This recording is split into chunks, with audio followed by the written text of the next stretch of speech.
আজ শ্রাবণের পঞ্চমী তিথি মানে তৃতীয় সোমবার। আজ তোমাদের সঙ্গে খুবই গুরুত্বপূর্ণ একটি ভিডিও শেয়ার করতে চলেছি। পুরো ভিডিওটা দেখার জন্য অনুরোধ রইল। সাপ এমন একটি জীব, বিষ থাকুক আর না থাকুক, যে কেউ দেখলেই ভয় পায়।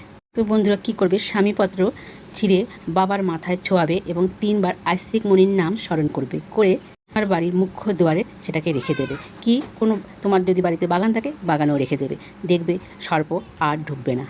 কারণ এখন বর্ষাকাল, শ্রাবণ মাস, সাপের ভয়টা সবারই আছে। তো আবারও বলি, ভিডিওটা ভালো লাগলে লাইক কমেন্ট শেয়ার করে পাশে থাকবে। আর আমি পরপর 2টো ভিডিও দিলাম একই সাথে, কোন ভিডিওটা সবচেয়ে গুরুত্বপূর্ণ এবং তোমাদের পছন্দ হয়েছে অবশ্যই কমেন্টে জানাবে। হর হর মহাদেব। আজ 17ই শ্রাবণ, তৃতীয় সোমবার, আগস্টের প্রথম সোমবার। আজ এই পঞ্চমী তিথিতে এই উপায়টা অবশ্যই করো। গরুর কাছ দিয়ে বাবাকে স্নান করাও ও কিছুটা আতপ চাল বাবাকে অর্পণ করো। তাতে করে তোমার শুক্র গ্রহ ভালো থাকবে, সংসার সুখময় হবে, দাম্পত্য জীবন আনন্দের থাকবে। এটা বাবার জন্ম মাস। এই মাসে নিয়ম অনুযায়ী বাবার পুজো করলে মনস্কামনা অবশ্যই পূরণ হবে। রোজকার মতন আজও বলি, ভালো লাগলে ভিডিও শেয়ার করে পাশে থাকবে।